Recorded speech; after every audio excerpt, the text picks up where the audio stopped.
The muscles of respiration. The diaphragm, a thin, dome-shaped muscle that separates the thoracic or chest cavity from the abdominal cavity, is the primary muscle of inhalation and exhalation. The basic mechanics of breathing involve nothing more than simple pressure differentials.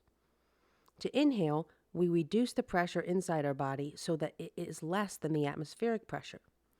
The air outside our body rushes into our lungs to equalize the pressures. To exhale, the diaphragm relaxes and returns to its dome shape, which makes the thoracic cavity smaller, increasing the internal pressure and forcing the air out. We find it harder to breathe when we hike in the mountains because the atmospheric pressure is lower at higher altitudes, so we have to work harder to lower our internal pressure. The diaphragm lowers internal pressure by pulling down or flattening out and expanding the space inside the chest. Through normal tidal volume breathing, the diaphragm does almost all the work, and exhalation is completely passive. The diaphragm relaxes, and the natural tension in the thoracic cavity, plus the outside atmospheric pressure, aids in an effortless exhale. When we breathe more than our normal tidal volume, we need to recruit our accessory breathing muscles.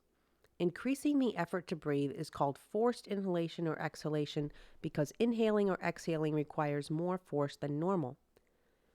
While the diaphragm still does the majority of the work for inhalation, the external intercostals, serratus anterior, sternocleidomastoid muscle, and scalene muscles assist in lifting the ribs and further expanding the chest. The more we open and expand the chest, the lower our inner pressure becomes, and therefore the deeper the inhalation.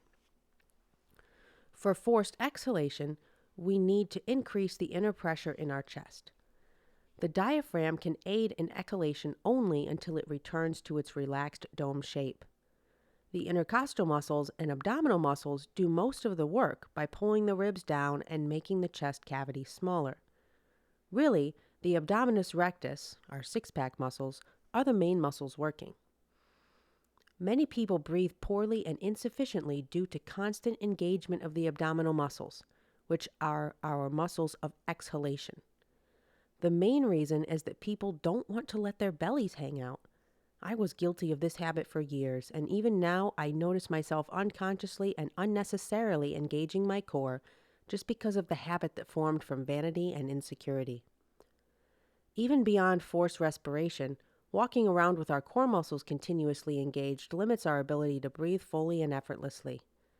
The core muscles hold the bottom ribs down and belly in, which impedes the diaphragm, in turn forcing the accessory inhale-centric muscles to work harder in order to lift the upper chest and collarbones because we can't expand the bottom ribs or breathe down into the abdominal region. This is known as chest breathing, and it is a tremendous waste of energy, resulting in insufficient shallow breathing.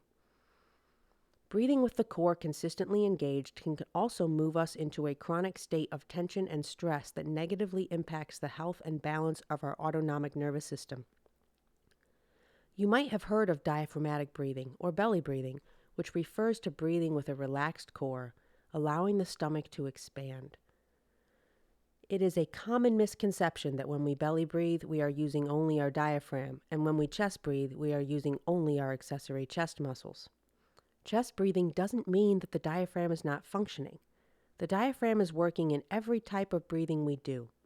If you've ever had the wind knocked out of you, either from falling flat on your back or being hit in the stomach or solar plexus, you've experienced a temporary paralysis of the diaphragm, and it can feel like you can't breathe or catch your breath. This feeling is what it's like to breathe without using your diaphragm. If you've never had the wind knocked out of you, consider yourself lucky and enjoy the fact that your diaphragm is always working to make breathing as effortless as possible.